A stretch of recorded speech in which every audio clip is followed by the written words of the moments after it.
Oke, kita lanjut ke pembicara selanjutnya. Ya. Ada Pak Paul Darius sudah join kah? Ini Pak Paul Darius dari PT Asia Teknologi Solusi ya, yang akan membawakan mengenai implementasi TR069 pada mikrotik. Saya tahu kenapa Pak Paul milih judul ini. Kenapa? Angkanya cantik. Apanya? Angkanya Pak. Pak Paul, dengar suara kami Pak Paul? Dengar, suara saya juga jelas ya di sana? Jelas sekali. Oke, terima kasih. Untuk materi sudah siap? Siap. Oke. Ready. Ya. Oke, kita persilakan untuk Pak Paul, silahkan dimulai setelah bumper kali ini. Oke, monggo. Oke.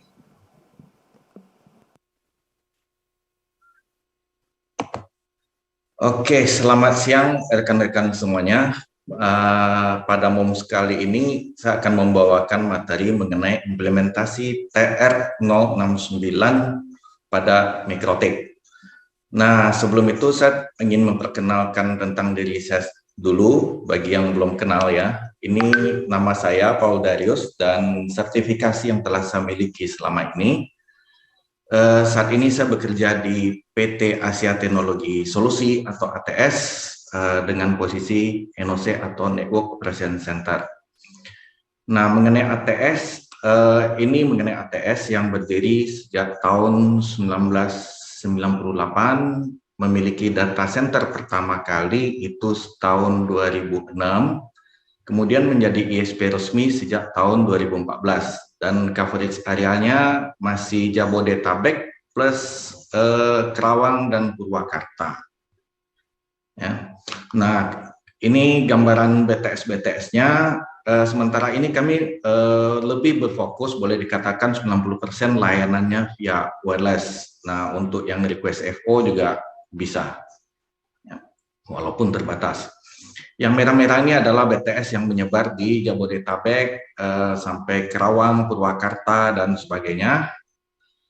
Nah, ini adalah services yang disediakan oleh ATS, yaitu dedicated internet connection, broadband internet connection, interconnection, local loop, server hosting atau colocation, web dan email hosting, managed service, dan terakhir adalah mikrotik training. Nah, untuk mikrotik training sendiri, ini adalah beberapa kelas yang pernah kami adakan beberapa tahun terakhir ini. Ya, memang tidak bisa banyak, tapi ya lumayan. Apalagi selama pandemi segini kita harus jaga prokes. Nah, jumlahnya memang ya oke lah itu, tapi pesertanya jauh lebih fokus. Nah, untuk yang ingin ke ATS atau mencari ATS, ini alamatnya di Sentra Niaga Blok N nomor 17, Green Lake City, Duri Kosambi, Jakarta Barat, 11750 kode posnya, telepon dan webnya sudah ada di layar. Oke, kita kembali ke materi. Ini mungkin banyak yang mengalami ya, bahwa ditelepon oleh customer mengatakan internet mati total dan ditambah lagi ada tanda serunya. Dia bisa connect ke WiFi atau via kabel, tapi ada tanda serunya. Ini cukup banyak problem ini penyebabnya, bukan 1-2 ya, cukup banyak. Nah, cuman di sini kita fokus problemnya pada satu masalah, yaitu kemungkinannya itu routernya reset to default. Nah, setelah dicek, ditemukan bahwa router di sisi pelanggan mengalami reset to default factory, sehingga sama sekali betul-betul nggak bisa internet. Plus router di pelanggan tidak bisa di remote karena sumber internetnya tercolok ke Ether 1. Nah, seperti kita ketahui sama-sama bahwa kalau internet kabelnya terkonek ke Ether 1, kita nggak bisa remote dari NOC atau dari customer support, sehingga harus mengirimkan atau menjadwalkan teknisi untuk melakukan konfigurasi kembali pada router pelanggan. Nah, bagaimana jika pertama dari NOC customer support bisa melakukan push configuration ke router pelanggan? NOC atau customer support bisa mengetahui bahwa router pelanggan sudah di-config atau belum. Nah, tentunya hal ini menghemat waktu dan tenaga. Ya, dibanding tadi harus dijadwalkan mungkin besok. Nah, kita cari dulu teknisi kita yang kosong. Nah, dalam hal ini enggak, kita bisa beberapa menit ke depan bisa langsung dikonfigurasi. Nah, apa yang dibutuhkan? Pertama yaitu CPE One Management Protocol atau disingkat jadi CWMP. Yang kedua Automatic Configuration Server atau disebut juga dengan ACS. Nah, kemudian ada TR069. TR069 ini yang dari judul tadi ya. TR069 itu kepanjangan dari Technical Report 069. Dan kita menggunakan TR069 Client yang merupakan sebuah implementasi dari CWMP untuk melakukan pengelolaan perangkat pada end user secara tersentralisasi. CWMP ini berjalan di atas IP network menggunakan HTTP atau HTTPS untuk berkomunikasi dengan ACS, yang mana ACS ini adalah sebuah sistem yang digunakan untuk melakukan monitoring, konfigurasi, update firmware, dan remote device. Jadi cukup banyak fungsinya. Nah, pada umumnya fungsi TR069 ini banyak digunakan ISP atau penyedia jasa internet untuk manajemen perangkat end user. Bukan berarti RT/RW-NET nggak bisa, tetap bisa. Beberapa perangkat yang saat ini sudah mulai menerapkan fungsi TR069 ini seperti FTTH-CPE atau biasa kita sebut dengan ONT, sebagian lagi nyebut dengan modem. Kemudian WiMAX CPI bisa juga untuk monitoring VoIP atau CCTV. Pada Mikrotik, fungsi TR069 ini mulai tersedia pada router OS versi 6.38. Jadi versi 6.38 ke bawah, ya di bawah 6.38 itu belum ada fungsi TR069 ini. Nah, berikutnya prasyarat. Pertama, memiliki server ACS atau Automatic Configuration Server. Kedua, paket TR069 Client pada perangkat CPE. Nah, untuk kita singgung satu persatu. Pertama, mengenai Automatic Configuration Server. Saat ini ada beberapa software yang dapat berfungsi sebagai ACS server, ya, seperti AV System, Friendly Technology, Axiros, Incognito, Genie ACS, SP-Link, Free ACS, dan Libre ACS. Jadi bukan hanya satu-satunya pilihan ya, jadi cukup banyak. Nah, di sini kita akan fokus menggunakan Genie ACS karena pertama open source, kedua maintain. Yang dua lagi yang terakhir nggak ada logo, yang Free ACS dan Libre ACS itu karena mereka nggak well maintain, jadi sudah sekian tahun itu softwarenya nggak ada update, nggak ada maintenance sama sekali.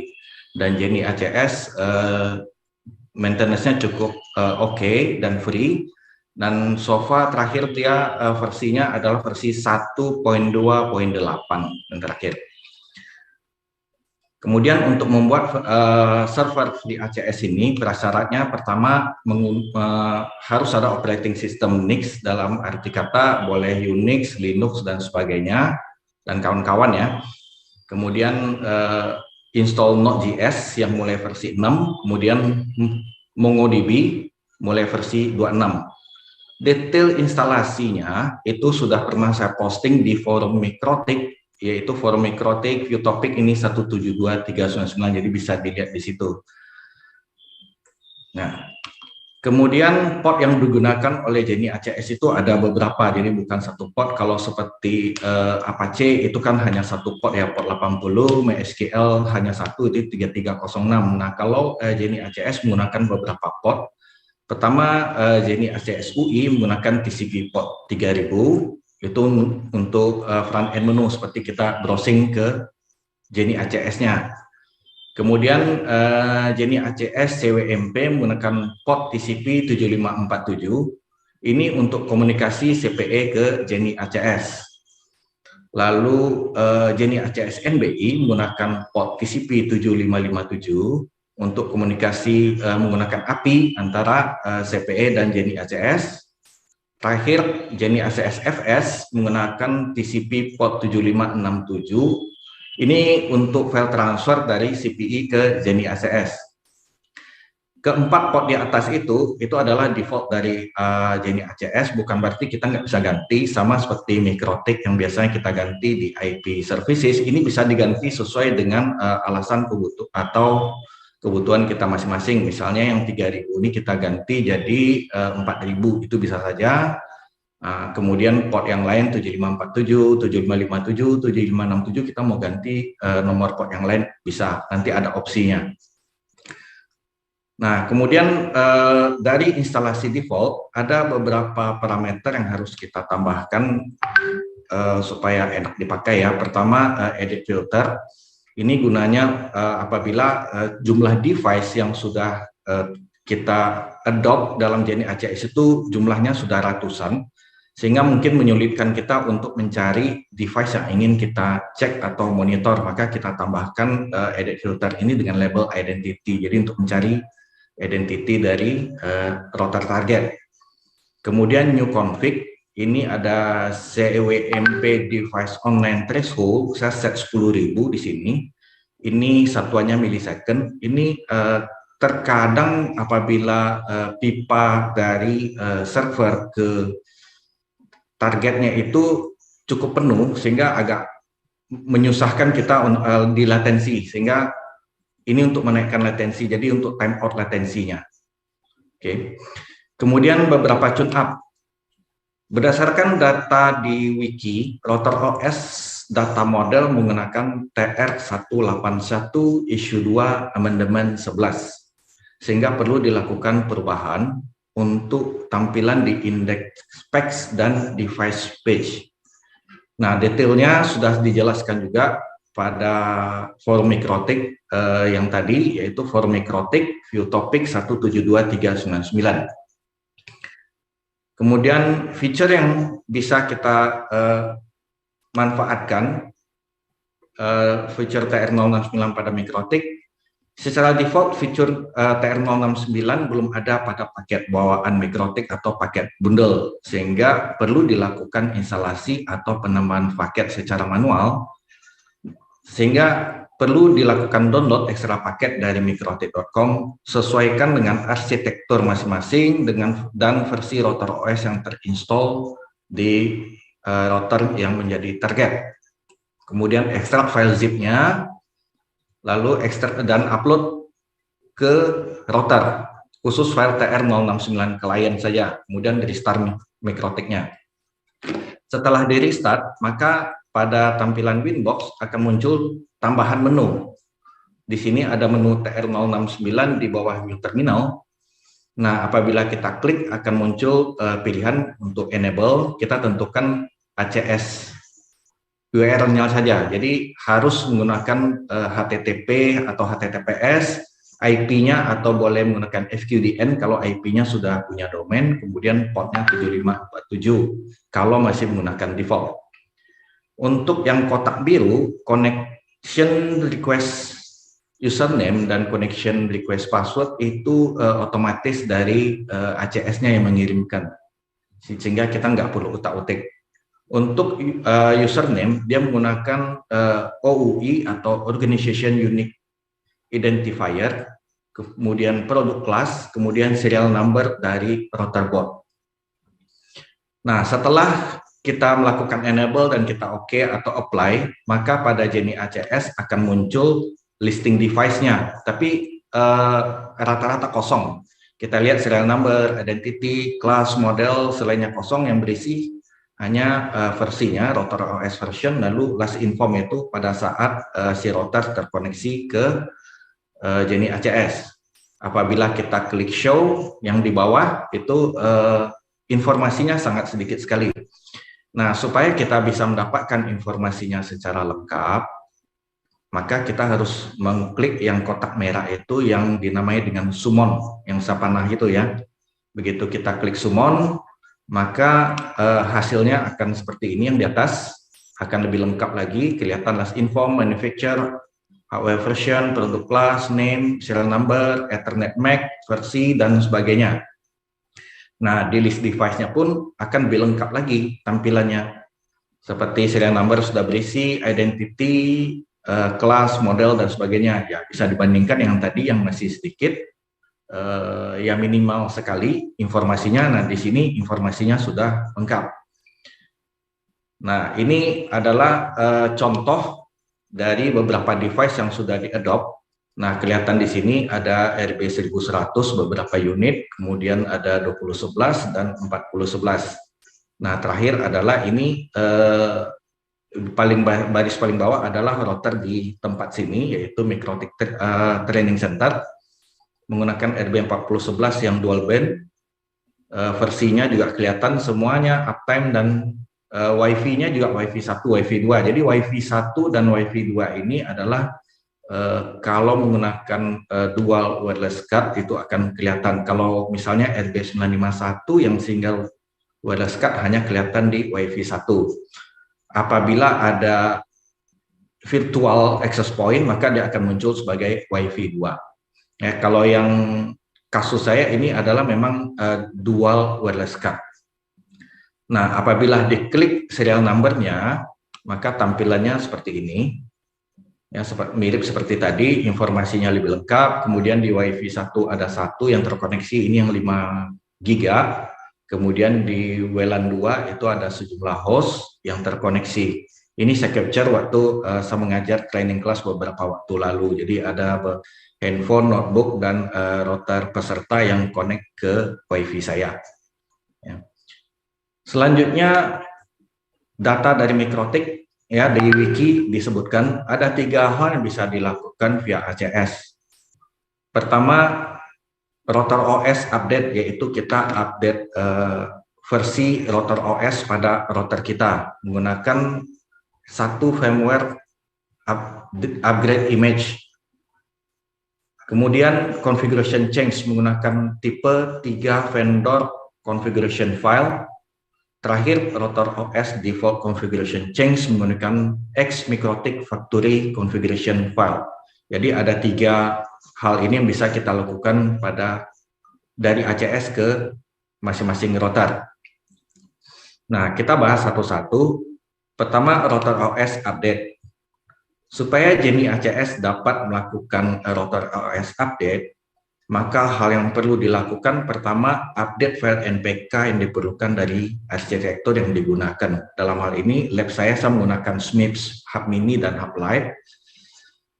Buat dan upload file XML untuk tiap arsitektur. Jadi kalau misalnya saya menggunakan Hub Mini, Hub Lite, saya menggunakan XML untuk SMIPS. Nanti kalau misalnya ada CCR, menggunakan tile dan sebagainya. Seluruh file harus diupload ke ACS menggunakan tipe 1 firmware upgrade image. Nah, ini contohnya satu file yang saya upload. Ya, contohnya advanced tool, arsitekturnya SMIPS .npk, saya upload sebagai satu firmware upgrade image. Ya, jadi ini salah satu contoh. Nanti yang lain-lainnya juga harus di-upload serupa. Nah, ini hasilnya setelah di-upload semua, ada Advanced Tools, DHCP, PPP, Security, System, TR069 Client, Wireless. Nah, pastikan untuk menyertakan file TR069 Client supaya router target tetap masuk dalam pantauan ACS setelah upgrade dan restart. Ya, itu sangat penting sekali. Kalau misalnya ada arsitektur lain, di sini kita lihat ini produk kelasnya SMIPS semua. Kalau ada arsitektur lain bisa diupload, misalnya ARM, MIPS-B, tile, dan lain sebagainya. Kemudian ini file XML-nya, salah satu contoh. Ini saya menggunakan port 7167. Nah, kita harus buat file XML-nya seperti ini. Ya, kita masukin semua filenya. Saya tidak menggunakan bundle. Alasannya kenapa? Silahkan lihat presentasi saya 2 tahun yang lalu. Ya, saya tidak menggunakan bundle, tapi saya lebih prefer menggunakan extra paket seperti ini.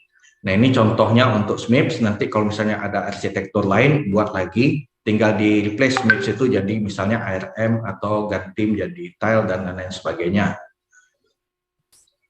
Kemudian file ini juga harus diupload ke ACS. Jadi seperti ini. Saya namain ini filenya router OS ya, router ROS-MIPS 64710 XML namanya filenya. Jadi file ini juga diupload dan type-nya sama, yaitu firmware upgrade image. Yang lainnya biarin kosong. Nah, setelah masuk di ACS, bagaimana cara kita upload ke routernya? Nah, itu ada dua cara. Pertama, menggunakan push file dari tab device. Jadi dari device kita ada kelihatan nama device-nya, kita klik device-nya, lalu kita push file dari situ. Cara kedua melalui preset dan provision, sehingga bisa dibuat terjadwal atau berdasarkan event tertentu. Jadi misalnya router ini selalu sibuk, misalnya jam 2 subuh, jam 3 subuh itu nggak dipakai, kita melakukan upgrade pada saat subuh-subuh itu. Nah, ini bisa kita lakukan juga via ACS.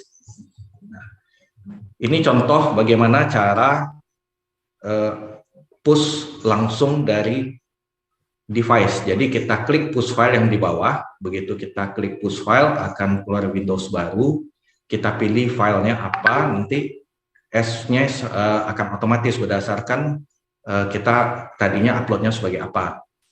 Nah, setelah download selesai, router akan langsung melakukan restart serta melakukan proses upgrade. Ya, ini yang kalau kita lakukan langsung, jadi begitu kita klik queue dan commit, maka paling beberapa detik kemudian si ACS akan langsung melakukan upgrade. Nah, cara kedua melakukan provision dan preset. Nah, ini harus dibuat dulu provisionnya. Saya namai provisionnya yaitu ROS upgrade. Ini berlaku untuk semua arsitektur. Nah, isi file secara lengkapnya bisa dilihat di forum Mikrotik. Linknya sama persis yang tadi.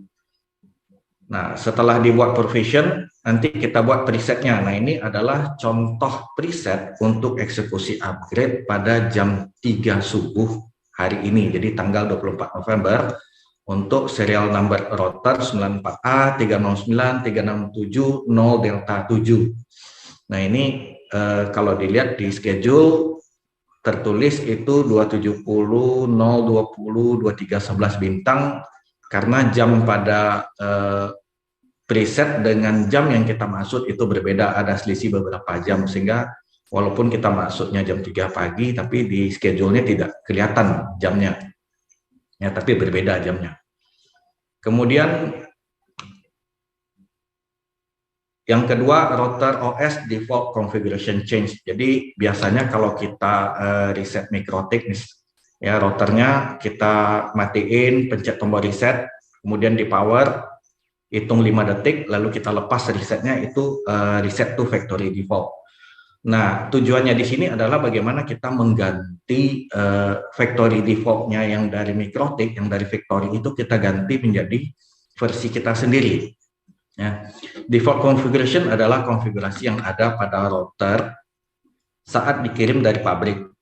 Konfigurasi ini juga akan muncul saat router di reset, baik itu secara hard reset maupun by console system reset. Selain menggunakan net install, jadi biasanya di net install kita bisa melakukan upload default custom konfigurasi ini. Konfigurasi default ini bisa diganti menggunakan ACS, sehingga saat router di reset maka yang akan muncul adalah konfigurasi yang push dari ACS ke router. File RSC, jadi file yang kita buat itu harus berupa RSC, diupload ke ACS menggunakan tipe X Mikrotik Factory Configuration File. Selain dari tipe ini, maka tidak akan berlaku. Ya. Kemudian file RSC itu kita upload, ya. Tambahkan file default RSC-nya. Ini contohnya saya menggunakan nama file adalah default.rsc dengan tipe X Mikrotik Factory Configuration File. Disarankan isi dari file default RSC ini merupakan konfigurasi minimal supaya router bisa terhubung ke internet setelah sistem reset atau nggak sengaja ke reset. Pastikan isi dari file default RSC ini sudah dites dan tidak ada error. Kalau ada error, maka pada saat di reset hasil routernya nggak bisa di remote sama sekali. Itu yang terjadi, sehingga harus masuk via Mac Winbox. Kemudian kita bisa push langsung, ya, filenya sama dengan yang tadi. Kita lakukan push file, default RSC-nya sebagai file Xmikrotix factory configuration file, cek log di router terhadap event file yang telah di-push tersebut. Konfigurasi pada file RSC ini akan di-load saat ada perintah sistem reset atau adanya proses reset pada router boot. Jadi pada saat router digunakan oleh klien, misalnya lagi sibuk bekerja, lalu kita push, itu tidak akan berefek sama sekali. Efeknya baru terasa pada saat reset. Nah, ini lognya yang kita terlihat kalau kita reset, ya, baik itu hard reset atau kita melakukan issued command system reset. Kelihatan di sini bahwa ada transfer complete dan sebagainya. Kemudian terakhir adalah configuration change. Ada dua tipe konfigurasi change di sini. Pertama, menambah, menghapus, mengganti. Ya, jadi kita mengalter konfigurasi yang sudah ada, dan itu harus menggunakan extension alter. Yang kedua, mengganti konfigurasi secara total menggunakan extension .rsc. Jadi mirip dengan yang tadi. Pastikan file yang akan diupload, baik itu extension alter maupun RSC, sudah dites dan tidak ada error. Tipe yang diupload ke ACS menggunakan tipe 3 vendor configuration change. Cara menerapkannya sama dengan yang pertama tadi, yang tipe 1, yaitu push file dari device tab seperti firmware upgrade dan ROS configuration change. Kedua, menggunakan scheduler atau preset seperti halnya firmware upgrade seperti yang telah dijelaskan sebelumnya. Nah, untuk configuration change, jadi ini ada sampel. Ini baru 2 hari lalu saya lab, ini contoh script untuk melakukan penggantian atau setting interface wireless pada hub mini. Jadi saya set di sini command-nya interface wireless, set bandnya, SSID, basic, dan supported rate, dan sebagainya. Script ini saya simpan dengan nama WLAN test 123.alter karena SSID-nya adalah test 123. Nah, setelah itu file ini kita upload ke ACS, ya, sebagai 3 vendor configuration file. Nah, dan choose filenya kelihatan di situ adalah WLAN test 123.alter karena saya ingin mengganti konfigurasi yang sudah ada, bukan mengganti total. Nah, kemudian kita lakukan push file. Begitu dilakukan push file sama seperti sebelumnya, pilih filenya. Nah, pada menu device, pilih device yang menjadi target dan pilih push file. Pada filenya pilih file WLAN test 123, lalu klik Q dan kemudian commit. Silakan cek log untuk perubahan yang terjadi. Nah, berikut adalah referensi dari presentasi ini. Pertama dari Mikrotix Wiki, kemudian wikinya Jenny ACS, kemudian dokumentasi dari Jenny ACS, kemudian dari Jenny ACS sudah ada wiki, documentation, dan forum. Kemudian ada beberapa presentasi sebelumnya juga mengenai Jenny ACS dari teman-teman di Afrika dan Eropa. Oke, saya kira demikian saja presentasi saya. Kalau ada pertanyaan, dipersilahkan. Oke. Saya kembalikan ke moderator. Ya, terima kasih Pak Paul. Kita masuk ke sesi tanya jawab Pak Paul ya. Iya. Sudah ada beberapa penanya ini. 1, 2, 3, 4. Ada 4 pertanyaan yang Yes. akan kita bacakan ya, karena timingnya masih banyak. Ya. Yang pertama ini dari Mas Fajar Nugroho. Ya, Mas Fajar Nugroho. Pertanyaannya adalah untuk TR069 klien Mikrotix support DHCP option 43. Itu Pak Wali. DHCP option 43. Kebetulan DHCP option 43 saya belum tahu apa, nanti saya coba cari. TR ini kan hanya sebagai untuk berkomunikasi ya ke routernya, ke ACS-nya. Jadi TR069-nya di router, kemudian ACS-nya di server.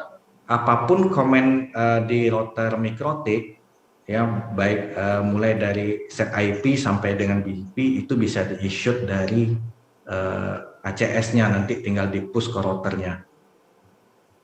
Saya kira itu jawabannya. Oke, terima Ya, kasih. jadi tergantung. Kalau dari MikroTik-nya support di ACP option 43 berarti bisa. Oke. Jadi TR69-nya ini hanya untuk push config-nya ya. Ya. Masalah bisa atau tidaknya dari Iya. MikroTik-nya. Betul, tergantung dari feature MikroTik-nya, bukan tergantung dari file TR069 client. Oke. Mas juga ada lagi? Oke, yang kedua dari Dian Suryo. Apakah apabila menggunakan TR069 bisa juga digunakan untuk monitoring jaringan juga seperti menggunakan SNMP? Oke, jawabannya di sini kita hanya monitoring ini device-nya up atau down, kemudian berapa klien yang connect via wireless dan berapa klien DHCP. Itu tidak ada untuk monitoring bandwidth, SNMP itu beda. Kalau untuk SNMP kita lebih sarankan menggunakan dudut. Jadi ini monitoring hal yang berbeda antara TR069 dengan dudut. Sekian. Oke, udah 2 pertanyaan, masih 2 pertanyaan lagi Pak Pol ya sekalian ya. Ya, silakan. Dari EN Pahlevi, izin bertanya, apakah Jenny ACS bisa diinstal di Docker? Docker ini berarti virtualisasi ya. Nah, Ya. kalau bisa virtualisasi, kebetulan saya punya Jenny ACS ini saya juga install di virtualisasi menggunakan VirtualBox, ada juga yang menggunakan VMware. Nah, kalau itu bisa, berarti bisa. Jadi kita install dulu Docker-nya, install operating system, itu no problem, itu bisa jalan. Oke. Oke. Terakhir Mas Bejo. Dari Mas Andika Diwe. Apakah itu ada failsafe-nya atau enggak? Kalau misalnya upgrade MikroTik-nya ngebreak atau ngehang di tengah jalan gitu mungkin. Nah, kalau misalnya routernya sendiri ngebreak, secara hardware-nya ngebreak, kita nggak bisa remote, berarti ya nggak ada pilihan ya. Kita coba harus matikan, kemudian reset 5 detik. Hanya itu yang bisa kita lakukan. Ya, atau kalau misalnya kernelnya error, kita lakukan reset 3 detik. Hanya itu. Oke, itu ya. Tadi terakhir dari Mas Andika Diowi. Ada lagi nggak Mas Bejo? Masih ada waktu Ini saya sorting langsung aja di live chatnya ini. Ada Boleh, karena ini waktunya masih sekitar adalah bisa 2-3 9 menit, ya. 10 menit lebih ya. Sekitar 8 menit ya.